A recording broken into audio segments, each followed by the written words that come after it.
Good day, everyone. We are the Group 6, and today we're going to discuss about the methods of teaching literature. And here are the discussants for the assigned topics. And now let's start with the first discussant. Hi, I am Jessa F. Gallas, and today we are going to discuss the methods of teaching literature.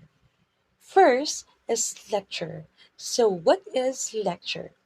Lecture is a teacher controlled and information centered, wherein the teacher is the source of all information.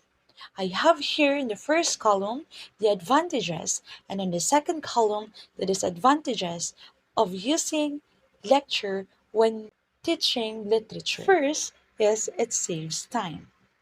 Lecture allows speaker to cover a lot of materials in a short amount of time.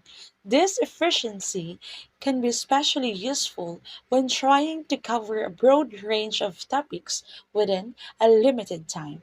Second is permits flexibility. Lectures provides flexibility for speakers to adapt their teaching style and content based on the needs of the students or the material being covered. They can adjust the pace, focus, and depth of the lecture as needed. A third, lecture can take place anywhere.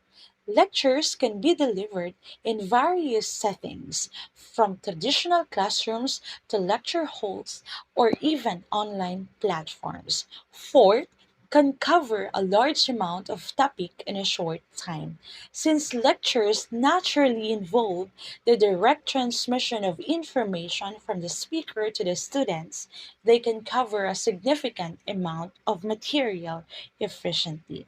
Next are the disadvantages. First, involves one way communication. Lectures primarily involve the speaker speaking to the students, leading to a one way flow of communication.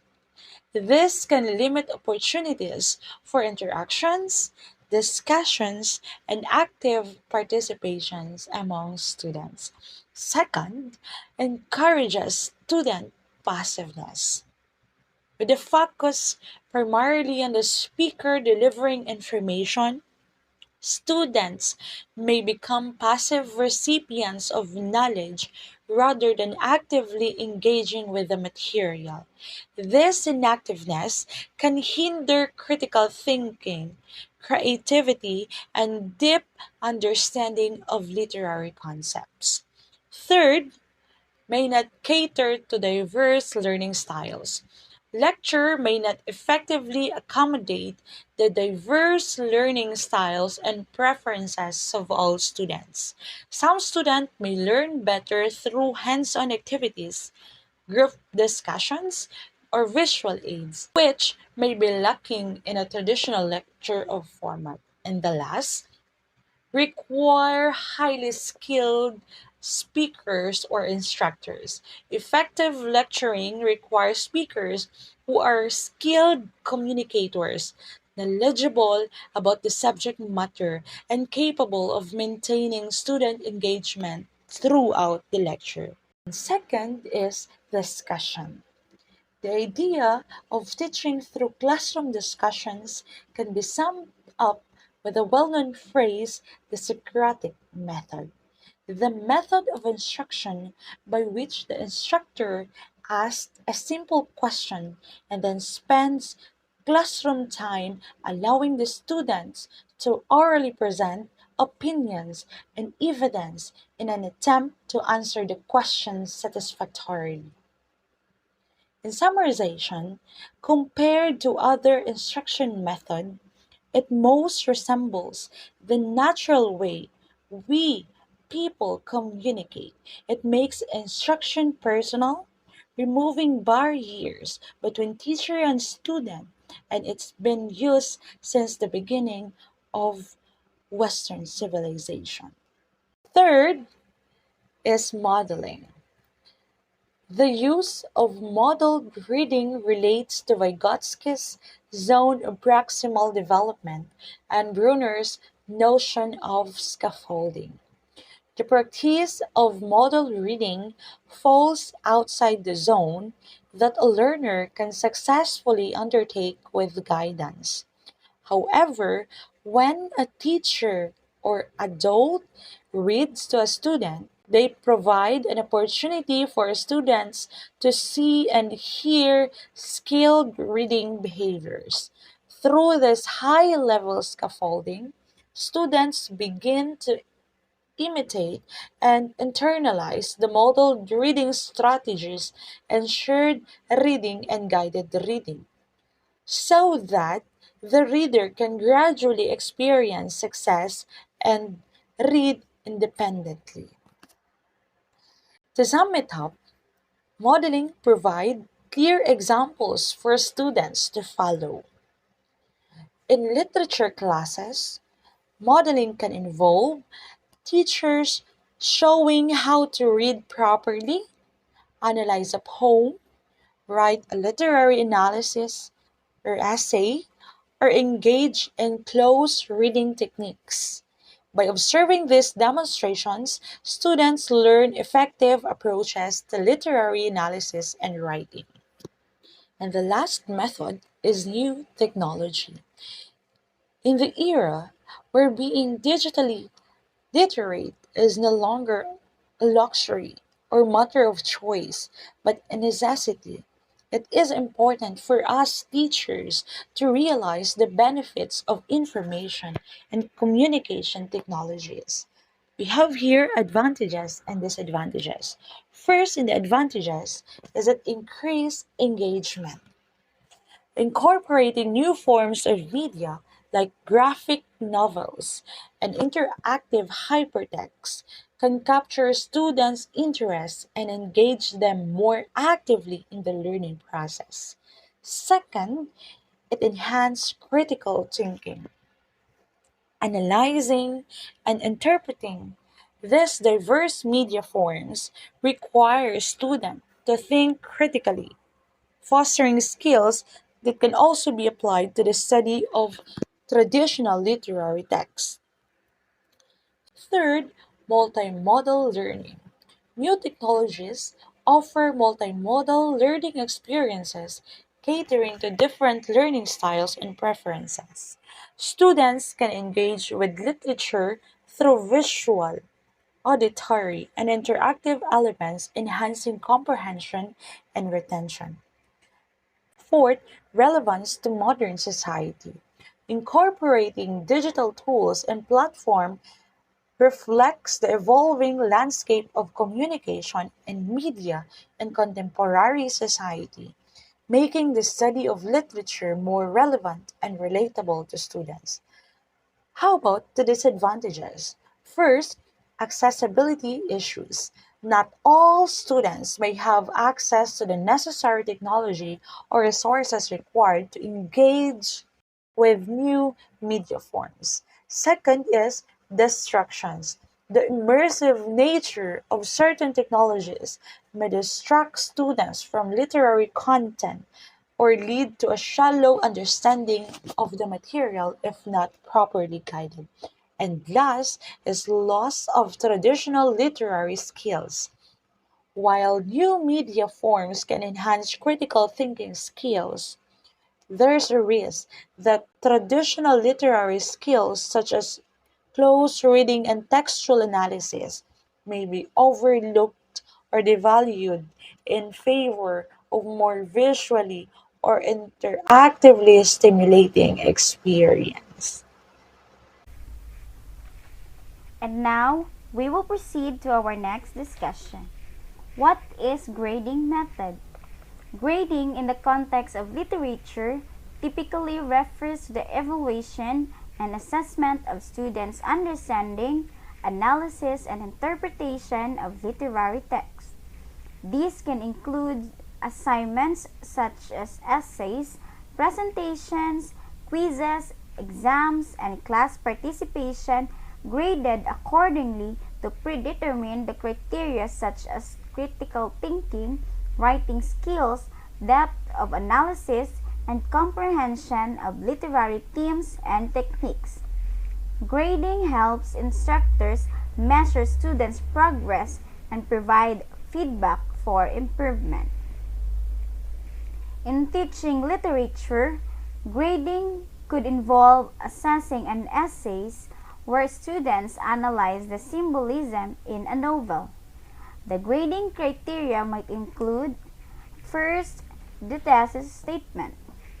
This type of grading criteria answers the question: is the main arguments clear and well supported? Second, the analysis.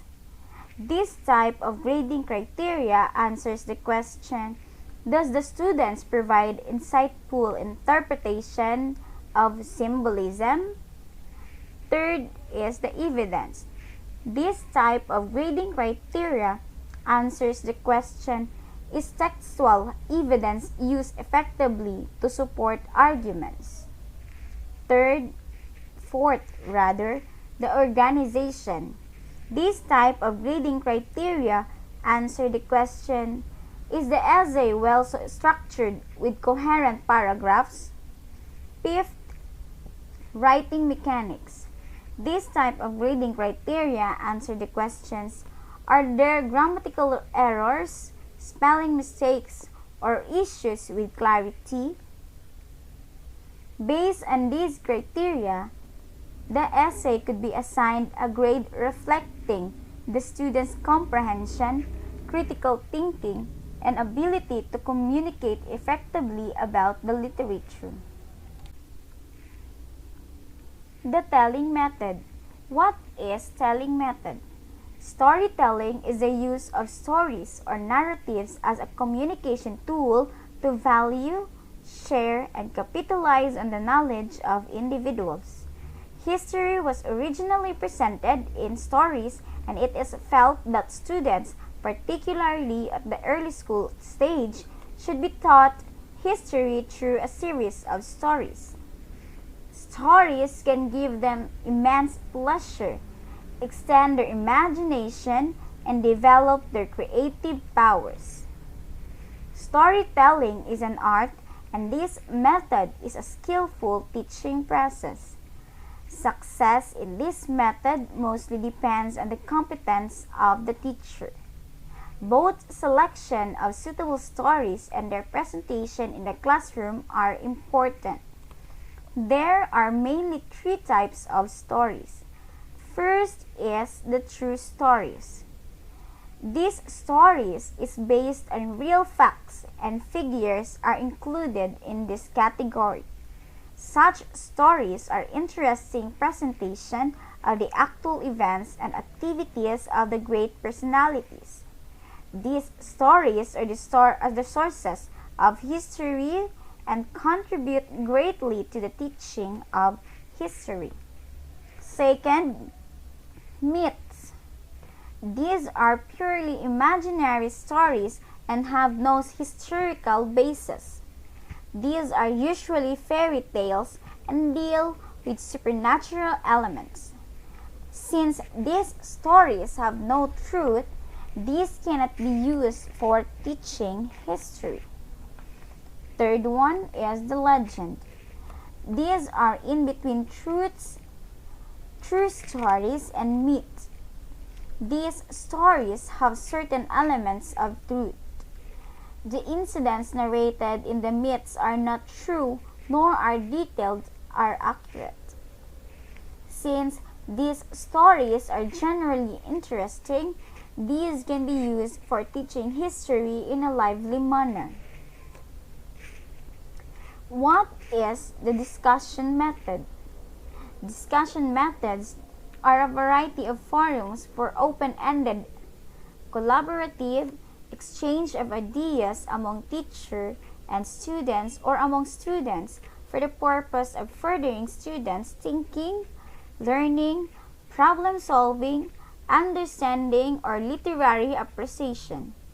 Participants present multiple points of view, respond to the ideas of others, and reflect on their own ideas in an effort to build their knowledge, understanding, or interpretation of the matter at hand.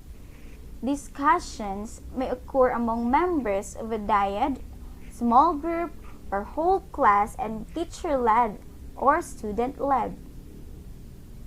They frequently involve discussion of a written text. True discussion can also focus on a problem, issue, or topic that has its basis in a text, in a larger sense of the term. For example, a discipline, the media, and a societal norm. Other terms for discussion used for pedagogical purpose are instructional conversation and substantive conversation. Discussion is that students have considerably agency in the construction of knowledge, understanding, or interpretation. In other words, they have considerably interpretative authority for evaluating the plausibility or the validity of participants' responses.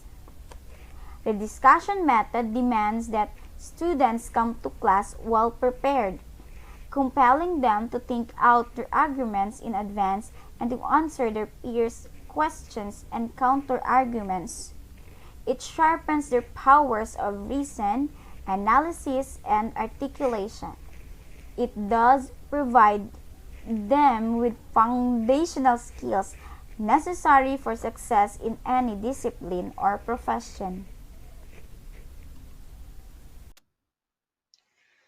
Now, this time, let us move on to the next method, which is the lecture method. This method of teaching literature involves the instructor presenting information, analysis, and interpretation of literary texts to students in a primarily one way communication format. And here's how it typically works. First, preparation. The instructor prepares a structured lecture based on the literary works being covered. This may involve outlining key themes, analyzing characters, discussing literary devices, and providing historical or cultural context. Another is presentation. During the lecture, the instructor delivers the prepared content to the students. This can include explanations of literary elements, summaries of plot points, exploration of symbolism, and comparisons to other works or authors. And lastly, engagement. While the lecture is primarily instructor led, there may be opportunities for student engagement through questions, discussions, or activities interspersed throughout the presentation. Students may be encouraged to ask questions or share their interpretations of the text. And another one is the problem method. It is also known as problem based learning or PBL. It is an active learning approach that encourages students to explore and solve real world problems within the context of literature. Here's how it typically works in teaching literature. First is identifying a problem. The instructor selects a literary text or theme that present a complex or challenging issue for students to explore. This problem could be a moral dilemma faced by characters, a societal issue depicted in the text, or a thematic questions that requires critical analysis. Another is introduction to the problem. The instructor introduces the problem to the students, providing background information about the text or theme and framing the problem within the literary context. This sets the stage for student inquiry and exploration. Another is discussion and collaboration. Students participate in group discussions, sharing their findings, insights, and interpretations of or with their peers. They collaborate to analyze the problem from multiple angles, consider alternative solutions, and evaluate the implications of different approaches. Another is application of literary concepts. Students apply literary concepts, theories, and critical frameworks to analyze the text in relation to the problem. They explore how themes, characters, plot, elements, and literary devices contribute to the understanding of the problem and its resolution. And lastly, application to real life. So, in here, finally, students reflect on how their exploration of the problem and the literary text can be applied to real life situations, fostering connections between literature and broader social, ethical, and personal issues.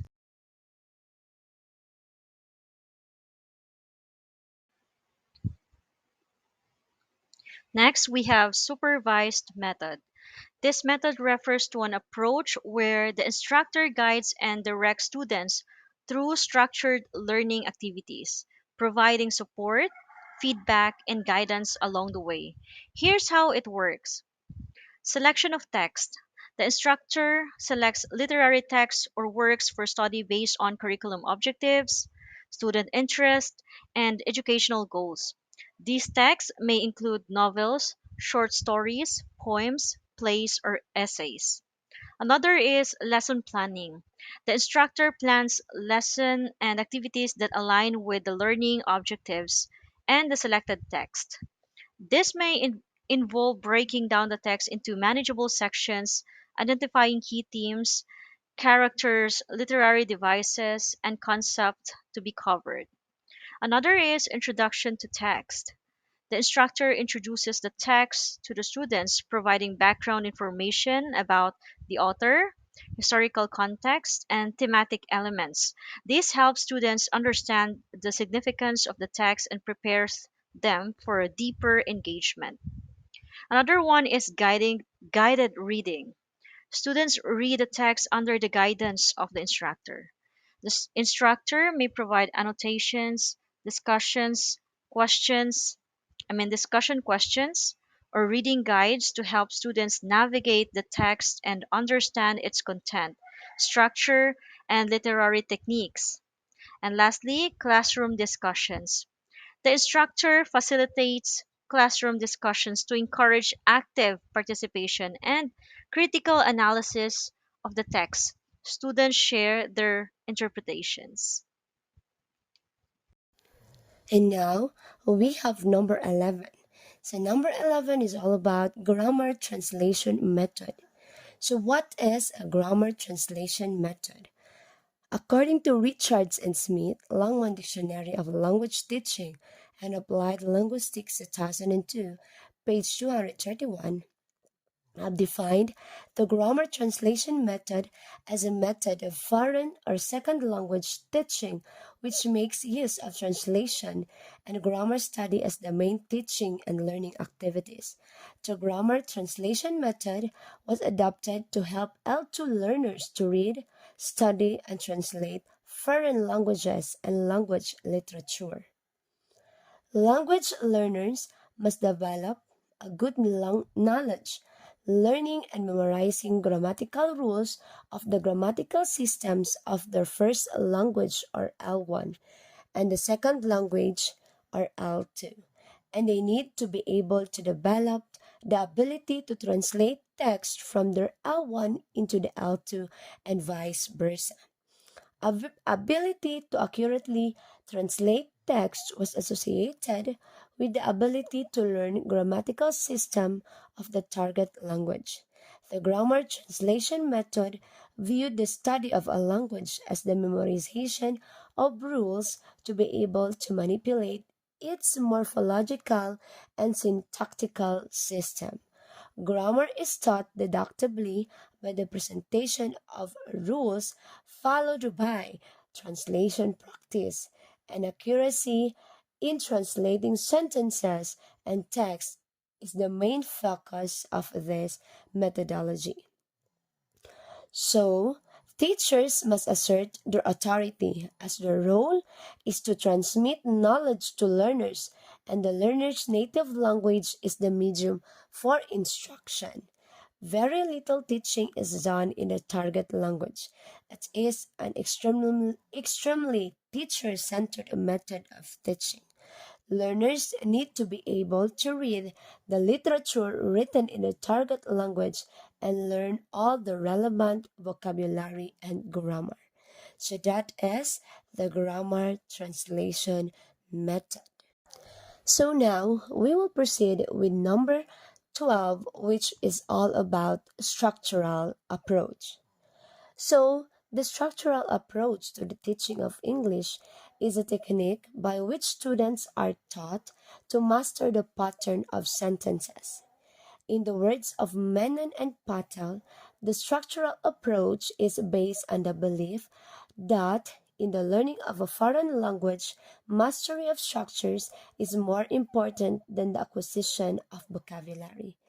This approach employs techniques of the direct method of teaching. Speech is mainly stressed, but reading and writing is not neglected. The structural approach is not a method in the strict sense of the term. It is an approach, a technique, a device which can be used to put into practice in any method successfully. It is a way to teach English by using only of the traditional method like grammar translation or direct method and etc. And it is according to Prof. B.D. Srivastava. The structural approach is in fact the situational approach of language teaching. The structural approach has limited application. It is best suited for the early stage of teaching English. The structural approach ever emphasizes oral work and speech manipulation. There is blind repetition of structural items during oral teaching. This approach ignores reading and writing. Children fail to expand their language acquisition. And in the proper working out of the structural approach requires efficient teachers. And now we will have the last one, which is all about communicative approach. The origins of the communicative approach are to be found in the late 1960s and early 1970s.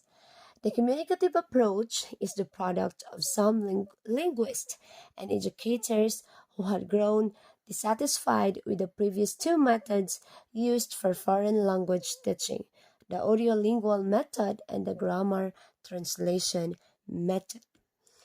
So, the communicative language teaching, or the CLT, which is an approach to the teaching of second and foreign languages, emphasizes interaction as both the means and the ultimate goal of the teaching of learning a language.